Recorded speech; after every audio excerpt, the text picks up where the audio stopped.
So during World War II, B-29 bombers unloaded over 150,000 tons of bombs and a couple of other things on Japan. Question is, what did the Japanese do to prevent this? Let's have a closer look. I hope you're ready for this because I had a fantastic haul from my archival research trips about Japanese attacks on B-29s that I'm going to be sharing with you in this video. Big thank you here, of course, to all the patrons and channel members who make this research possible. As we go through the files together, then let me know what you think about this topic in the comment section below. Also, remember, new videos every Thursday on Military Aviation History Day. Focus is on the content, not on the branding. But yeah, if you like the video, do the YouTube thing, liking, sharing, and so on. You know how this platform works. Let's get to the important stuff. I'll be laying out the context of B-29 operations here. Then I'll talk about the Japanese adaptation to this, tactical innovation. And then I'll also show you some visualizations here of how they planned their attacks and how these were reported then by the Allies on B-29s based on the original primary sources. And this is of course made possible by today's sponsor, War Thunder. With War Thunder, you can jump into the pilot or driver's seat of over 2,000 aircraft, tanks or ships in tense and dynamic combined arms battles. You can play it for free on PC, Xbox and PlayStation and get a fantastic sign-up bonus via the link in the description below.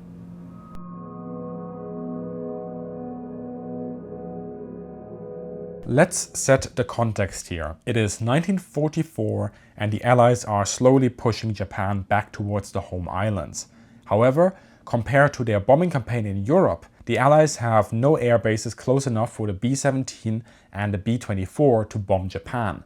For that, they need the B-29 Superfortress. The B-29 had already flown against Japanese occupied territory in China and Southeast Asia, and also along cargo missions into China over the hump, so the Himalayan mountain range. But by early 1944, they started to be based in China itself.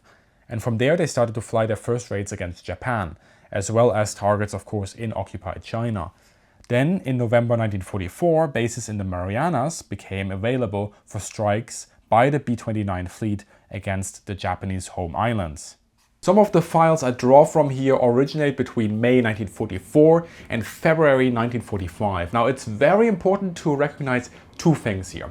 First, it is the subjective observation of the Allies of Japanese pilots and tactics. In broad strokes, we can assume it to be correct, but there is always the danger of data corruption or even prejudice clouding the analysis. Compared with files from before 1942, however, I would say there is much less of the latter. For example, one file specifically says that it's high time not to dismiss the Japanese pilots anymore. Yet, please do keep in mind that as I quote from the original files, that this is a subjective analysis from the Allies. Second, there is a time delay, of course, on all of these reports. Let's say a file comes from January 1945, then it is likely that the information contained within that file is based on, the second half of 1944 or even earlier. So take this quote, for example, from February 1945. When I quote from the files in the individual subchapters in this video, I will try to do so in chronological order all the time. Now, the time frame we have with these reports is a good one. It starts before the main B-29 effort against Japan, then goes over into the time frame where Japan first meets the B-29 and has to develop countermeasures against them. And then it goes from there into the more busy period of B-29 operations.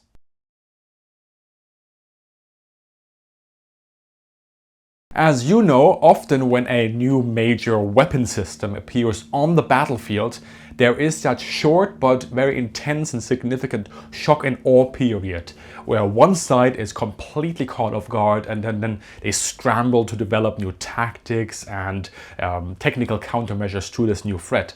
Something similar happened with Allied bombers in the Pacific, where initially the Japanese, just like the German pilots, right? A recent video on that as well, had some trouble with larger bomber formations before they adapted to them. Based on the reports, there are some indications that the initial appearance of superfortresses had a similar effect due to their size, performance and firepower.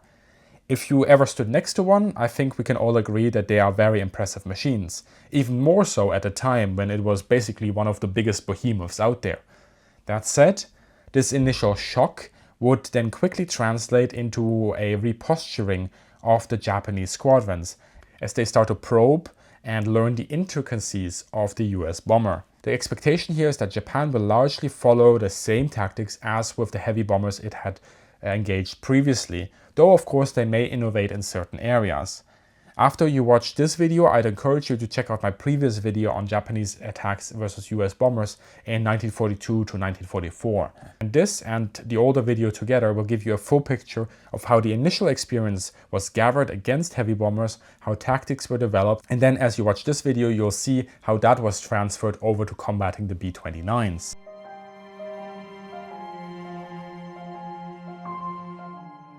So how did the Japanese adapt specifically? Well, the two major conclusions that the Allies drew was that Japan went at this from, well, two main avenues here. The first one was air-to-air bombing, and yes, you heard that right, air-to-air bombing. And then the to-be-expected testing of weak and blind spots of B-29s in order to attack exactly from those angles. I'll go into both of these topics.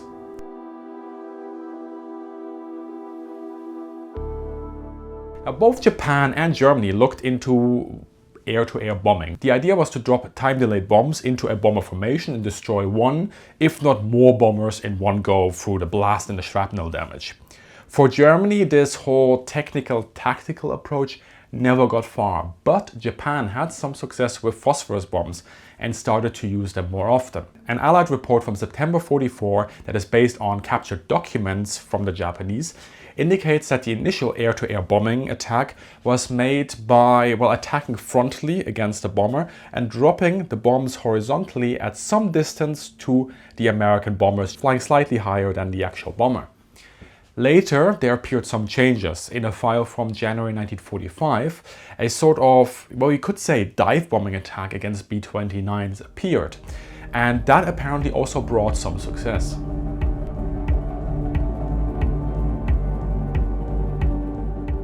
Alright, let's transition over to fighter tactics here.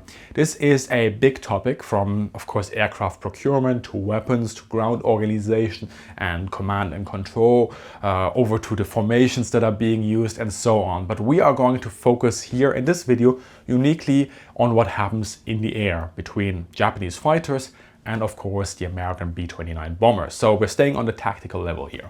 First off, this is an ever-changing environment. Tactics change, adapt, but as we will see, there are absolutely general trends that exist. A September 1944 report suggests that attacks on the B-29s initially come from a variety of directions, although the experience with previous American bombers appears to have caused an overall focus on the frontal aspect. This is because this area was generally harder to defend against with the defensive guns available and due to the higher closure speeds. If we look at this in more detail, we can see that 40% of attacks came from the front. A bit surprising perhaps is that a climbing attack ranks higher than a diving attack. It is interesting to compare this to some of the data we have on a B-24 mission a few months earlier. We see differences in the focus and approach here. Now, this data here is only from one single B-24 on one single mission intercepted by what I suspect were Japanese Navy pilot, as it was a truck island. But overall, this gels with the overall observations that at that point the Japanese very much knew the weak spots of US bombers and how to exploit them. Regarding the difference of the B-29 attack directions, it is possible that this was due to a higher ratio of inexperienced Japanese pilots at the time, or Japanese pilots who may have less experience in combating US bombers, or that there in fact was some experimentation involved. They said, hey, this is a new bomber, let's try something new again. Nevertheless, the frontal aspect was predominant even in the beginning. This is also seen through an evaluation of the gunners' claims from 7 missions. These substantiate that the frontal approach was the most prevalent, as, at least during these missions in 1944, the most kill claims went to the bombardier operating the defensive weaponry in the nose. And as you will know as a student of air power, these kill claims are of course inflated, so these numbers are mainly a representation of the most likely avenues of approach rather than an accurate number of how many fighters were shot down. We can also see that based on the targeting of bombers in the formation, that the Japanese preferred attacking the left and right element in a foreship of B-29s. I suspect this is largely due to balancing out the need to get close to the target, while not necessarily flying right into the middle of the whole bulk of bombers, which puts you more into harm's way from defensive gunners. Now we see that as we go into 1945, more and more focus is placed on the frontal assault against B-29s, and that the Japanese crews are getting ever better at attacking the Superfortress.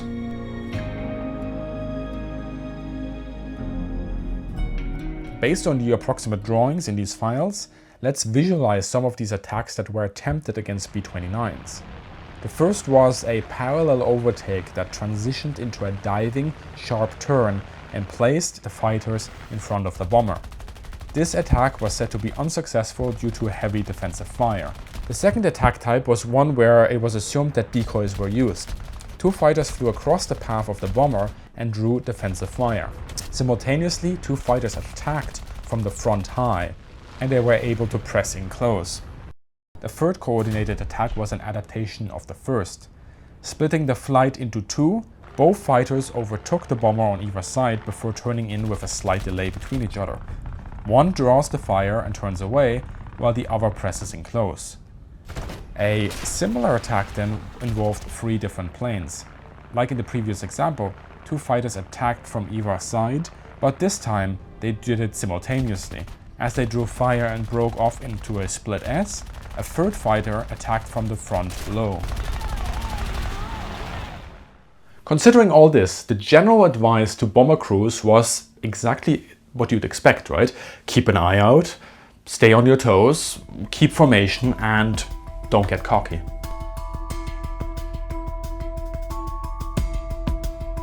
Now, how successful was the Japanese defense against the B-29s then? The statistical digest of the Army Air Force suggests that the US lost just over 500 B-29s between May 1944 and August 1945.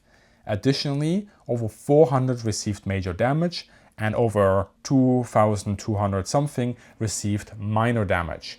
As always, the damage number can include multiple counts of the same aircraft. These numbers do not provide the full context, however, as they also include accidents and operational write-offs.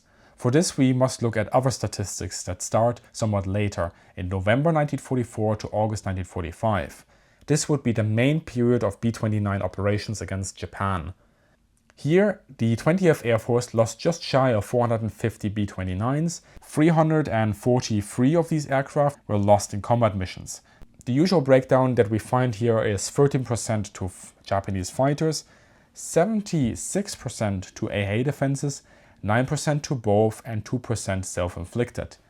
Incidentally, while we can assume that there is some variance in the numbers, this does suggest that Japanese fighters were not that successful against the B-29 as AA defenses. And this highlights a difference to the European theater, where fighters and AA were at least somewhat equal depending on the data. All of these numbers then stand against about 30,000 flights or operational sorties of B-29s. However, this also includes non-combat flights. As to bombs dropped, the tonnage is about 65,000 general purpose bombs and over 100,000 tons of incendiary bombs. And to complete the list, of course, there are also two nukes.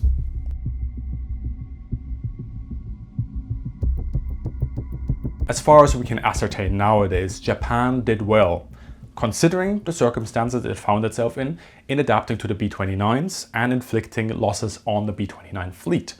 On the tactical level, once in the air, they adapted well to the B-29, I would say.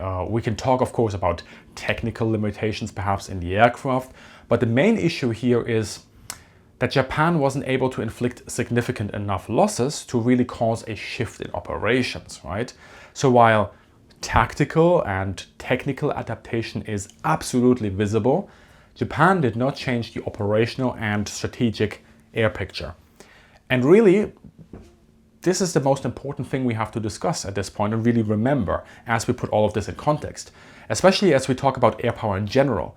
Tactical and technical success is fairly superficial in many cases. Now, the question is always, does air power actually influence the operations, or does it shift the strategic trajectory of the war?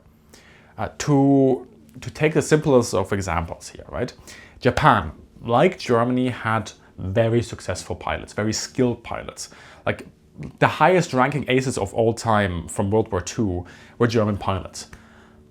But even combined, they did not influence the main operations during the war or have a strategic impact. Yeah, so to bring this back to Japan, to counter B-29 operations, Japan needs more than just capable pilots. It needs industrial output of high-performance fighter planes. It needs operational reserves in pilots and fighters with a good average level of skill. It needs fuel. It needs an integrated air defense system with sophisticated radar early warning and filter rooms. It requires a layered defensive system, higher probability of kills on both air defenses and air fighters. All of that feeds into sustained defensive capabilities that eventually should, if everything goes right, reach that critical mass where bomber operations become unsustainable for the attacking force. And from what I know, Japan was definitely working towards all of that, did so in strides, but it just wasn't in place at the time. And if you look at Germany, where some of that was in place, definitely in 1944, it also wasn't enough. In the case of Japan then, suddenly we also have Little Boy and Fat Man coming along. Now, does it surprise you how effective or not effective Japan was against B-29s? What do you think of their tactical innovation, the tactics and the general trends that these reports line out? Let me know in the comment section. Do of course also check out War Thunder, today's sponsor. In War Thunder, you'll be able to enjoy bombastic air, land and sea battles or mixed battles with thousands of visually accurate aircraft or targets like tanks and ships. I especially enjoy that I can relive close to 100 years of flying history and jump into mixed battles where I can knock out one tank after the other from the sky. A detailed damage model showing the individual components of each vehicle make it extra rewarding landing good hits on your enemy, and the easy flying controls directly via mouse and keyboard offer a simple and effective way to learn the game. Check out War Thunder for free via the exclusive sign-up bonuses in the description. The pack includes multiple premium vehicles, premium account, and also exclusive 3D decorators for your vehicles and much more. There's also an exclusive cosmetic from my channel, and returning players can also claim a large bonus pack. Check out the link in the description and show everyone the meaning of aerial supremacy in War Thunder. As always, thank you for watching. Thank you also to Andrew for his help on the script. Bernard Kast from Military History Visualize for his file support. And as always, have a great day and see you in the sky.